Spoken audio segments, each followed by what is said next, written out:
Disney Princess Bedtime Stories.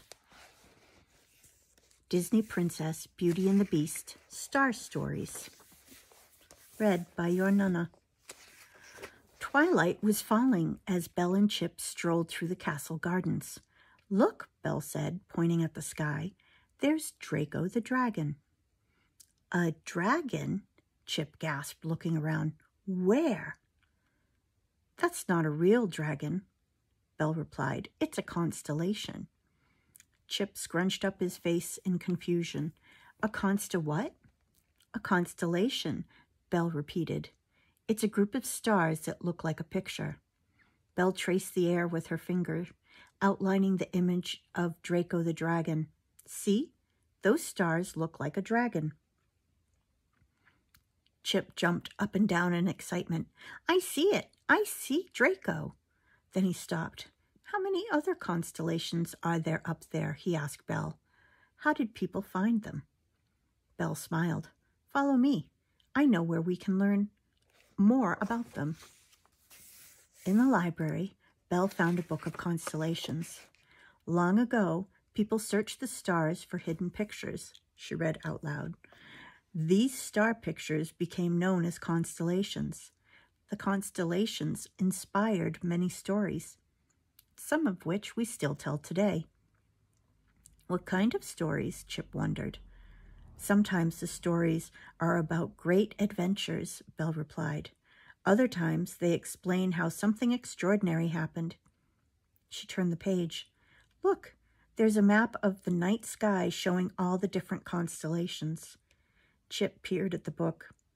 "Let's go outside and find them," he shouted, hopping down from the table and bouncing toward the door.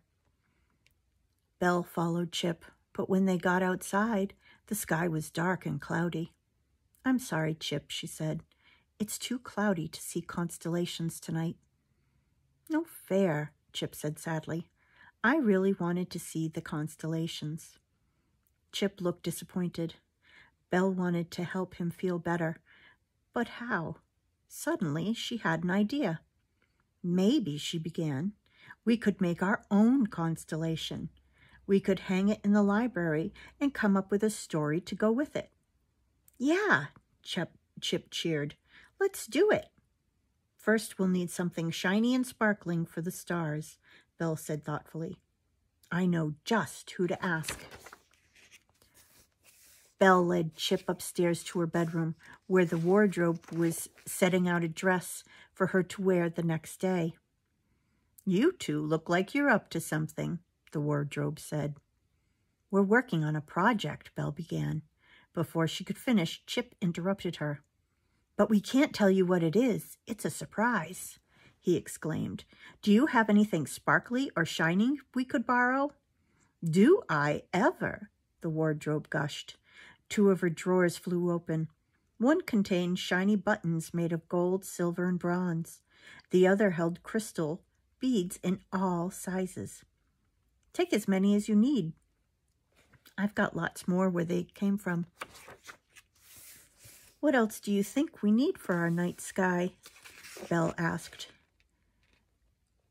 "We need planets," Chip exclaimed. He raced down the hallway and burst into Cogsworth's quarters.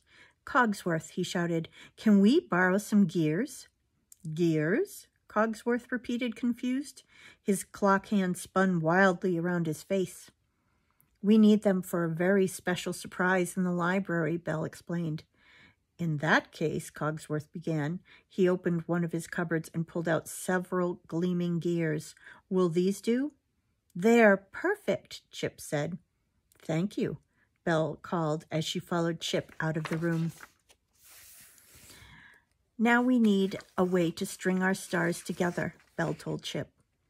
"Maybe Mama has something we can use," Chip said. As always, Mrs. Potts was delighted to see them. "How about a nice spot of tea?" she asked. Chip shook his head. "No thanks, Mama. We're working on a big project. Do you have any wire or string?" "Why, yes, I believe I do," Mrs. Potts said. "This egg basket is not much use to me with that hole. You could unravel it for the wire." Back in the library, Belle and Chip arranged everything they had gathered on the table. Then they began to build their constellation. Chip, we've almost forgotten my favorite thing about constellations, the story. Don't worry, Chip replied. I know just the story. Chip told her his idea. That's perfect, Belle said. But how are we going to hang our constellation in the air? The little teacup asked. I think I know who can help us with that, Belle said. I'll be right back. Belle hurried to the beast's quarters. When she explained what she and Chip were doing, he happily followed her to the library. The beast climbed to the top of a high ladder and hung their constellation. Then he covered it with a large black curtain. Finally, it was time to invite everyone to see their surprise. Chip raced around on the tea cart, inviting everyone to the library. When their friends were settled, Belle blew out the candles in the library to make it darker. Then Chip began his story. Once upon a time, a girl named Belle got lost in the woods. It was dark and cold outside, and then it began to snow. Belle scattered paper snowflakes in the air. Ooh, lovely, dear, Mrs. Potts said. A fine way to set the mood, Lumiere added. Suddenly, a pack of fierce wolves began to chase her. Chip shouted, making everyone gasp. The girl was terrified, but she was determined to escape. She ran through the woods, but the wolves followed. They surrounded her. She was sure they were going to devour her. And then, out of nowhere, the beast showed up and attacked the wolves. He roared and snarled, fighting off the vicious wolves.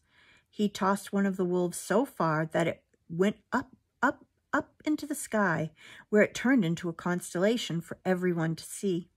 And there it is to this day, as a reminder not to hurt the beast's friends. As Chip finished his story, Belle pulled down the curtain and unveiled their constellation. Everyone burst into applause. Wait, Lumiere said, making his way up to where Belle was standing. I think you are forgetting one important detail. Belle and Chip looked at each other confused. They had stars, planets, and a wonderful story. What had they forgotten? The stars are supposed to shine, no? Lumiere asked with a smile. He pointed his candles up at the constellation, making each bead and button sparkle. Everyone agreed. Now the constellation was perfect. I hope you enjoyed that story. I'll read to you again soon. I love you so much.